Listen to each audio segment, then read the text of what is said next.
students, welcome to our YouTube channel Learn Easy. Students, we are studying the first chapter of class 9 physics, that is motion. Student, in session first we have discussed about motion, uniform and non-uniform motion, distance and displacement, and as well as scalar and vector quantities. Okay student, now in this session we are going to discuss about speed, average speed, velocity, average velocity, uniform and non-uniform velocity, acceleration, uniform and non-uniform acceleration. Okay student, so what is speed? Student, speed is equal to the distance traveled by an object per unit interval of time is called speed. Okay student, so what is speed? Speed is equal to distance upon time. Speed is equal to distance upon time. Okay, so distance is a scalar quantity, that is why speed is also a scalar quantity. Speed is also a scalar quantity because distance is a scalar quantity. Okay, so what is the SI unit of speed? Distance is measured in meter and the time is measured in second, so the SI unit of speed is meter per second. Okay student, now the next topic is average speed. What is average speed? Average speed is equal to total distance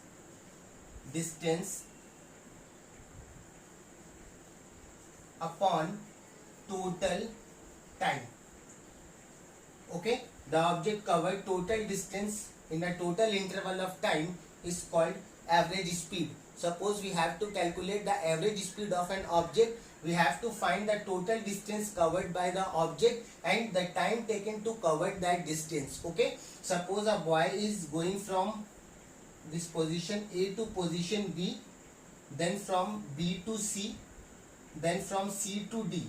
Okay, the distance from A to B is 10 meters, B to C is 15 meters and C to D is also 10 meters. Okay, and the time taken from A to B is 15 seconds, from B to C is 30 seconds and from C to D is 15 seconds. Okay, so if we have to find the average speed, we just have to find the total distance. So what is the total distance?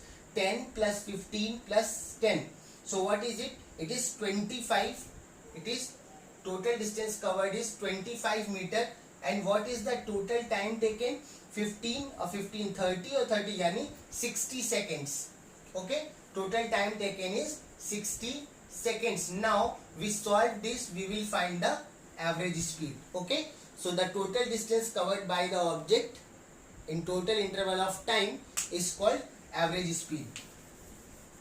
Now the second topic is velocity. So what is velocity, student? Velocity is equal to the displacement upon time. In speed we don't know the direction. If we say मैंने 100 kilometre per hour की speed से bike चलाई, तो 100 kilometre per hour की speed से bike चलाई, इसमें सिर्फ हमें मैग्नीट्यूड का पता चल रहा है, डायरेक्शन का पता नहीं चल रहा है. अगर हम ये बोले कि 100 किलोमीटर पर आवर की स्पीड से एक पर्टिकुलर डायरेक्शन में, ईस्ट डायरेक्शन में हमने बाइक चलाई, ठीक है, तो जब हमें मैग्नीट्यूड भी पता हो, डायरेक्शन भी पता हो, तो उसको हम लोग डिस्प्लेसमेंट कहेंगे. सो वेलोसिटी क्या है? वेलोसिटी है जिसमें स्पीड के साथ साथ हमें जो है वो डायरेक्शन का भी पता चल रहा है. So speed velocity is equal to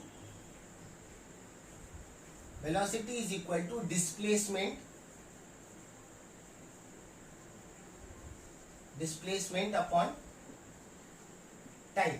Okay student, so what is the displacement? Displacement is vector quantity because displacement has magnitude as well as direction.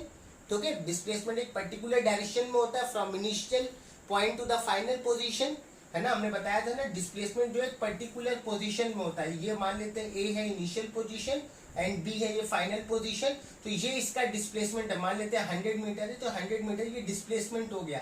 मान लेते कोई ऑब्जेक्ट यहाँ से यहाँ ट्रेवल करके गया, तो ये इसका पाथ था डिस्टेंस कवर करने का, लेकिन अगर इसमें हमें डिस्प्लेसमेंट निकालना होगा तो it is the shortest distance between initial and the final position, जो कि 100 मीटर्स की हो गई। ठीक है, तो इसमें डायरेक्शन है, डायरेक्शन क्या है, ए से बी की तरफ, means from initial position to the final position. ठीक है, so displacement is a vector quantity, इसलिए velocity is also a vector quantity.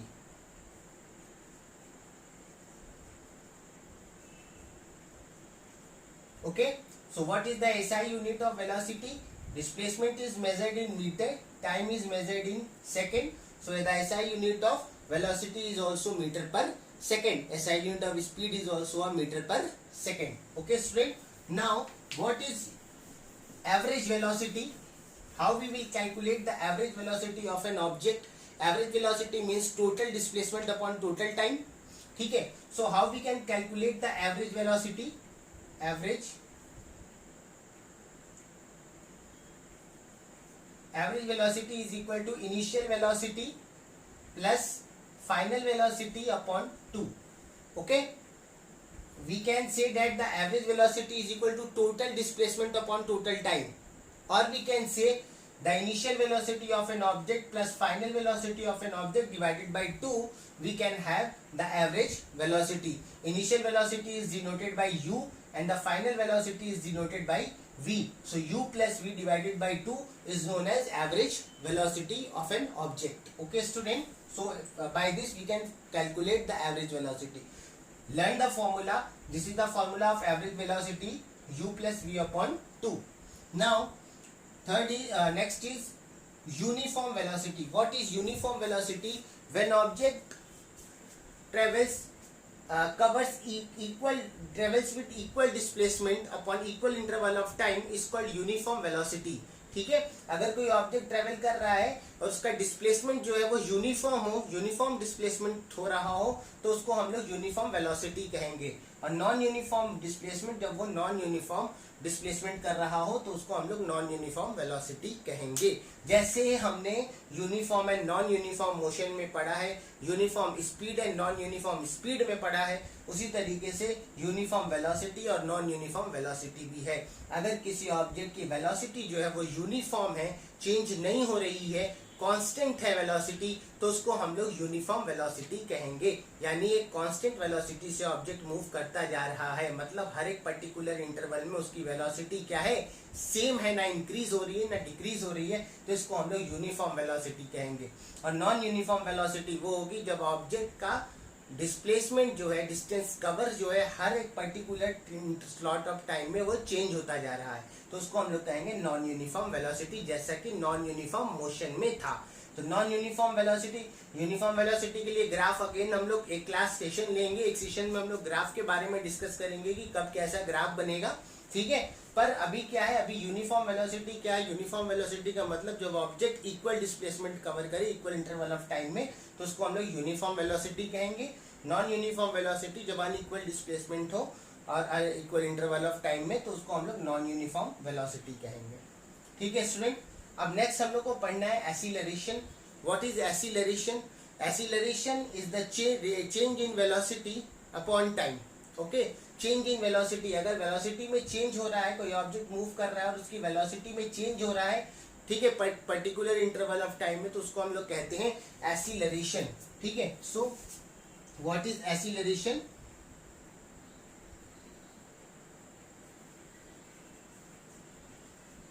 Acceleration is equal to change in velocity,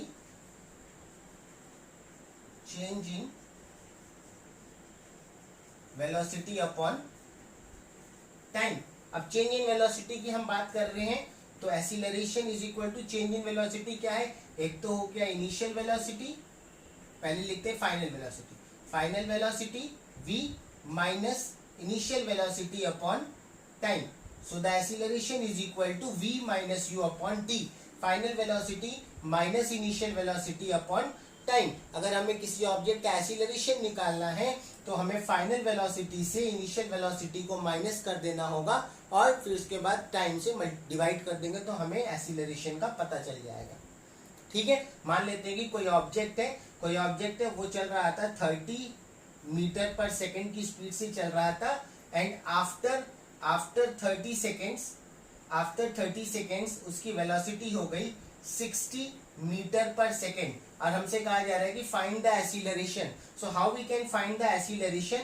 final velocity is 60 metre per second minus initial velocity is 30 metre per second divided by time is 30 seconds. So here is 30 by 30, that is 1 meter per second square. Okay, meter per second square is the SI unit of acceleration. How the SI unit of acceleration is meter per second? Let us discuss. Acceleration is equal to change in velocity upon time, and velocity is equal to meter per second. Velocity is equal to meter per second, and time is also second, so into second. So meter per second into second, we can write this like this, meter per second square. Okay, second into second, second square. Okay students, so acceleration, the SI unit of acceleration is meter per second square, and this acceleration is vector quantity. Vector quantity. Okay students, acceleration is vector quantity. Why it is vector quantity? Because it depends on velocity. So if the velocity changes, acceleration also changes. अब velocity कब कब बदलती है object की? velocity कब कब बदल सकती है? जब डायरेक्शन चेंज हो जाए. ठीक है, डायरेक्शन चेंज हो जाएगा तो वेलोसिटी चेंज हो जाएगी. एक्सीलरेशन कब कब चेंज हो सकता है? वही सेम चीज है, जब वेलोसिटी चेंज होगा तो डायरेक्शन चेंज, तो जो है यानी डायरेक्शन चेंज होगा तो एक्सीलरेशन चेंज हो जाएगा, स्पीड चेंज होगा तो एक्सीलरेशन चेंज हो जाएगा. ठीक है, तो वेलोसिटी ऑब्जेक्ट की, कोई ऑब्जेक्ट अगर मूव कर रहा है तो उसकी वेलोसिटी कब कब चेंज हो सकती है? या तो उसका डायरेक्शन चेंज हो रहा हो. ठीक है, ऑब्जेक्ट सीधे चल रहा है फिर सडनली टर्न आ गया, मुड़ गया, तो डायरेक्शन चेंज हो गया. डायरेक्शन चेंज होने के वजह से डिस्प्लेसमेंट अब चेंज हो जाएगा, तो डिस्प्लेसमेंट चेंज हो जाएगा तो वेलोसिटी भी चेंज हो जाएगी. ठीक है, या स्पीड चेंज हो जाए, स्पीड चेंज होने की वजह से भी हमारी वेलोसिटी चेंज हो जाती है, या स्पीड और डायरेक्शन दोनों चेंज हो जाए. जैसे सर्कुलर मोशन में होता है, अगर हम किसी ऑब्जेक्ट को सर्कुलर मोशन में मूव करा रहे हैं, गोल गोल घुमा रहे हैं, ठीक है, गोल गोल घुमा रहे हैं, ठीक है, तो अब इसमें क्या हो रहा है? इसमें क्या है? स्पीड और डायरेक्शन. स्पीड अगर मान लेते हैं हम कांस्टेंट स्पीड से घुमा भी रहे हैं, तो सर्कुलर मोशन में हर एक इंस्टेंट पे इसकी वेलोसिटी, डायरेक्शन क्या होता जा रहा है? चेंज होता जा रहा है. जब डायरेक्शन चेंज होता जा रहा है तो ये कहाँ आ गया? इसका वेलोसिटी बार बार चेंज हो जा रहा है. स्पीड और डायरेक्शन दोनों कहाँ पे चेंज होता है? जब ऑब्जेक्ट जिगजैग मोशन में चले, बार बार ऑब्जेक्ट मूव करे, टर्न करे, जिगजैग मोशन में चले, तो उस समय ऑब्जेक्ट की स्पीड भी चेंज होती रहती है और डायरेक्शन भी चेंज होता रहता है, तो वेलोसिटी चेंज होती रहती है. वेलोसिटी कब कब चेंज हो रही है? वेलोसिटी एक तो चेंज हो रही है जब डायरेक्शन चेंज हो रहा है, जब स्पीड चेंज हो रहा है, और जब स्पीड और डायरेक्शन दोनों चेंज हो रहा है. कितने तरीके की वेलोसिटी हमने देख ली. हमने एक देख लिया एवरेज वेलोसिटी, ठीक है, जिसको हम लोग कांस्टेंट वेलोसिटी कह सकते हैं, सॉरी एवरेज वेलोसिटी. दूसरा यूनिफॉर्म वेलोसिटी, जिसको हम लोग कांस्टेंट वेलोसिटी कह सकते हैं. ठीक है, जिस ऑब्जेक्ट की वेलोसिटी जो है कांस्टेंट रहती है. और तीसरा हमने देखा नॉन यूनिफॉर्म वेलोसिटी. फिर एक्सीलरेशन की बात हम लोग कर रहे थे. Acceleration is equal to change in velocity upon time. Change in velocity means final velocity minus initial velocity upon time. Acceleration is also a vector quantity because it depends on velocity. Velocity is depends on displacement, and displacement is vector quantity. That is why acceleration and velocity is also a vector quantity. The SI unit of acceleration is meter per second square. Okay students, so this is about acceleration. Now we have to discuss about uniform acceleration. What is uniform acceleration? If object travels along a straight line and covers equal distance in equal interval of time. कोई object अगर straight line के along travel कर रहा है और सीधे straight line के along travel करते हुए वो हर एक इक्वल इंटरवल ऑफ टाइम में इक्वल डिस्टेंस कवर कर रहा है, तो हम उसको कहेंगे वो ऑब्जेक्ट यूनिफॉर्म एक्सीलरेटेड है, मींस यूनिफॉर्मली एक्सीलरेटेड है. ठीक है, when object travels along straight line, क्योंकि अगर डायरेक्शन बदला, जैसे ही डायरेक्शन बदलेगा वैसे ही वेलोसिटी चेंज हो जाएगी, और वेलोसिटी की चेंज होते ही एक्सीलरेशन भी चेंज हो जाएगा. ठीक है। तो acceleration, uniform acceleration, uniform acceleration में क्या हो रहा है, when object travels along straight line, suppose this is a track, ठीक है, ये रोड है, इस रोड पे एक कार जो है वो मूव कर रही है, दिस इज अ कार, ठीक है, एक कार जो है मूव कर रही है इस रोड पे स्ट्रेट लाइन के अलोंग। अब इस पोजीशन ए पे, ए से कार पहुंच गई बी पे, ठीक है, ए से बी तक जाने में उसने मान लेते हैं कि 100 मीटर्स की डिस्टेंस कवर किया, और इसको लगा कितना टाइम, इसको लगा 60 सेकेंड्स। ओके स्टूडेंट, देन ये चली गई बी से सी की तरफ, अगेन इसने जो है 100 मीटर की डिस्टेंस कवर की और इसको टाइम लगा 60 सेकेंड्स। तो यहाँ पे क्या हो रहा है, ऑब्जेक्ट स्ट्रेट लाइन के अलोंग ट्रेवल कर रहा है और ये इक्वल डिस्टेंस कवर कर रहा है इक्वल इंटरवल ऑफ टाइम में। When object travels along the straight line and its velocity increases equally in equal interval of time, ठीक है, इक्वल इंटरवल ऑफ टाइम में उसकी वेलोसिटी जो है वो इक्वली बढ़ रही है, ठीक है, 100 मीटर पर सेकंड, यहाँ पे भी ये 100 मीटर पर सेकंड की स्पीड से, वेलोसिटी से, ठीक है। So if an object travels along straight line and its velocity increases equally in equal interval of time, then it is said to be in uniform acceleration, ठीक है। So what is non-uniform acceleration? Non-uniform acceleration होगा when object travels along a straight line and its velocity increases or decreases unequally. Okay? Increase हो रही है और decrease हो रही है अगर unequally, तो उसको हम लोग नॉन यूनिफॉर्म एसिलरेशन कहेंगे। मान लेते हैं कि यहाँ से यहाँ 60 सेकेंड्स में ये 100 मीटर पर सेकेंड की स्पीड से चला, नेक्स्ट 60 सेकेंड में इसने जो है 150 मीटर पर सेकेंड की स्पीड से चला। तो इस तरीके के एसिलरेशन को हम लोग कहेंगे नॉन यूनिफॉर्म एसिलरेशन, जिसमें जो है वेलोसिटी जो है वो लगातार इंक्रीज या डिक्रीज होती रहती है, ठीक है। फिर से सुन लीजिए, यूनिफॉर्म एसिलरेशन का मतलब when object travels along straight line and its velocity increases equally in equal interval of time, her equal interval of time में उसकी वेलोसिटी इक्वली इंक्रीज करती जा रही है, ठीक है। दूसरा non uniform acceleration, non uniform acceleration में क्या है, when object travels along straight line and its velocity increases और डिक्रीजेस अनइक्वली, और उसकी वेलोसिटी अनइक्वली इंक्रीज और डिक्रीज कर रही है, तो हम उसको क्या कहेंगे, नॉन यूनिफॉर्म एसिलरेशन कहेंगे, ठीक है। थर्ड लास्ट टॉपिक आज का है रिटार्डेशन। रिटार्डेशन को हम लोग नेगेटिव एसिलरेशन भी कहते हैं। नेगेटिव एसिलरेशन क्या होता है, जब ऑब्जेक्ट की जो वेलोसिटी है वो डिक्रीज होने लगती है। सपोज एक ऑब्जेक्ट है, एक ऑब्जेक्ट जो है वो 100 मीटर पर सेकेंड की स्पीड से चल रहा था, ठीक है, देन 60 सेकेंड्स के बाद क्या हुआ, 60 सेकेंड्स के बाद जो है सामने कुछ हर्डल आ गया, कोई चीज आ गई, सडनली जो है ड्राइवर ने ब्रेक लगाया और ये स्पीड जो है डिक्रीज होके 30 मीटर पर सेकेंड पे आ गई। तो यहाँ पे क्या हो गया, यहाँ पे स्पीड क्या हो गई, डिक्रीज हो गई। फाइनल वेलोसिटी कितनी हो गई, 30 माइनस इनिशियल वेलोसिटी कितनी है, 100 अपॉन 60, तो ये कितना हो जाएगा, -70 अपॉन 60, ठीक है, यानी -7/6। अब इसको सॉल्व करेंगे तो आंसर हमारा किस में आएगा, माइनस में आएगा। तो this is called retardation. Solve एकदम उसी तरीके से क्वेश्चन करना है, एसिलरेशन का फॉर्मूला लगा के, ठीक है, final velocity minus initial velocity upon time, ठीक है।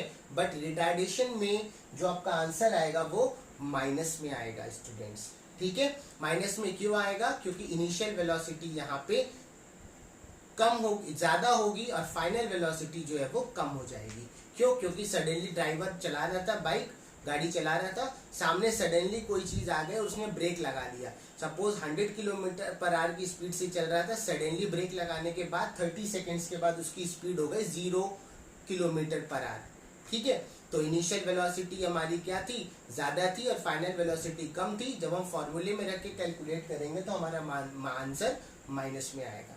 तो इसको हम लोग कहते हैं रिटार्डेशन, मीन्स नेगेटिव एसिलरेशन, जब वेलोसिटी जो है वो डिक्रीज होते आती है, ठीक है। इस तरीके की क्वेश्चन को हम लोग जो है नेगेटिव एसिलरेशन कहते हैं। स्टूडेंट अगर इसमें कुछ ना समझ में आया हो तो कमेंट बॉक्स में ज़रूर मेंशन करिएगा। नेक्स्ट सेशन में हम लोग ग्राफिकल रिप्रेजेंटेशन पढ़ेंगे, ग्राफ पढ़ेंगे, कैसे हम लोग जो है डिस्टेंस टाइम और वेलोसिटी टाइम ग्राफ बनाते हैं अलग अलग चीज़ों के लिए, उसको समझने की कोशिश करेंगे। Thank you very much.